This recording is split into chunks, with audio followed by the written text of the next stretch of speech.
Hello students, welcome to the class. In this lesson, we are going to study stock classification under inventory management. So there are different types under which stock or inventory can be classified by an organization. Here is the list of all those types. Let us study each and every one in detail. So the first is HML classification, that is high, medium and low. Now this is similar to the ABC analysis, except that in this analysis the items are classified on the basis of unit cost rather than their usage value.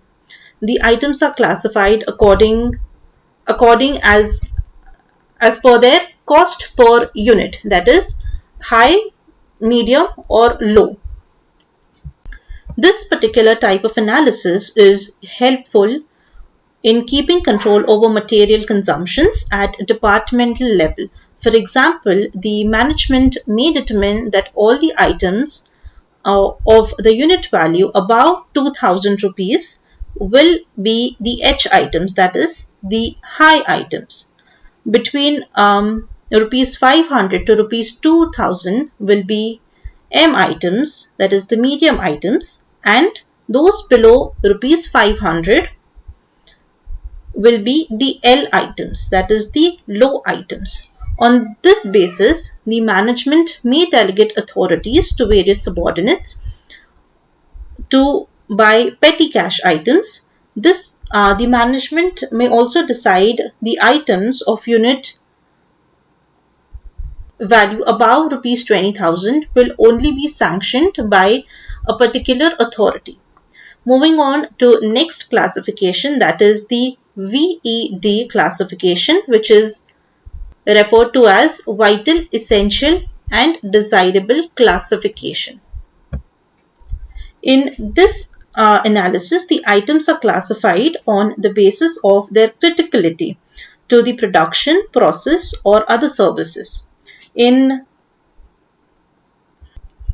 the VED classification of materials, V stands for the vital items, without which the production process would come to a standstill. E in the system denotes essential items whose stock out would adversely affect the efficiency of the production system. And the D items are the items whose non-availability might cause temporary losses or dislocation in the production process. Then the next type is SDE classification, which is scarce, difficult and easy. This analysis evaluates the importance of inventory items on the basis of their availability. Scarce items are those items which are short in supply. Difficult items are those which cannot be produced easily, and easy items are those which are readily available in the market. The next classification is GOLF classification, that is government, ordinary, local, foreign classification. This analysis is carried out mainly on the basis of the source of material. G stands for government, that is transactions with the government involve long lead time and payments in advance or against the delivery. The reader should remember that before liberalization and privatization, government wanted to have a strong control on raw material. Therefore, such laws or guidelines were imposed. Next is ordinary, that is transactions with this category of the suppliers involve moderate delivery time and availability of credit, usually in the range of 22 days to a month. So that is moderate or ordinary source of materials. Next is local. The items bought from local suppliers are those which are instant through cash purchase or purchased against the blanket orders. Then next is foreign. The transactions with these suppliers involve a lot of formalities and procedural work, clearance from the relevant authorities, and basically a lot of technical work is involved in these type of raw materials. Moving on to the next type of classification, that is FSN classification, fast moving and slow moving materials. Now this analysis is based on the consumption pattern of the items. Next is SOS classification, that is seasonal and off-seasonal material. This analysis is based on the nature of supplies, wherein S represents the seasonal items and OS represents the off-seasonal items.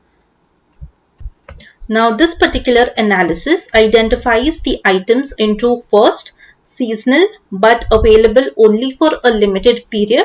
Secondly, seasonal but available throughout the year. And third, off-seasonal whose quantity is determined on different considerations. So that is seasonal and off-seasonal classification. Next is XYZ analysis. Now XYZ analysis is based on the closing inventory value of different items. Items whose inventory values are high are classified as X items. Those with low investment are termed as Z items or Z items, and other items are the Y items whose inventory value is neither too high nor too low. Then we have stock on hold and scrap and obsolete. So in warehouse operations, for easiness of identification, inventory is also classified as stock on hold. That is inventory that is frozen or blocked and cannot be released for sale of consumption. And other is scrap and obsolete. That is materials that are rejected, damaged, and which are not usable because they have crossed the shelf life or the expiry date, are all classified under this particular type. Then next is harmonized system nomenclature. Now the harmonized commodity description and coding system, generally referred to as the harmonized system or simply the HS, is basically a multi-purpose international product classification of traded products developed by the World Customs Organization. So in this particular classification, each group is given an identification code of 6 digits. HS code is used by about 200 countries for imports and exports. So this particular type of classification is being used across many countries globally. So students, these are the various stock classifications under which the inventories are classified. I hope you understood this lesson. Thank you so much for watching. I really appreciate it. Happy learning.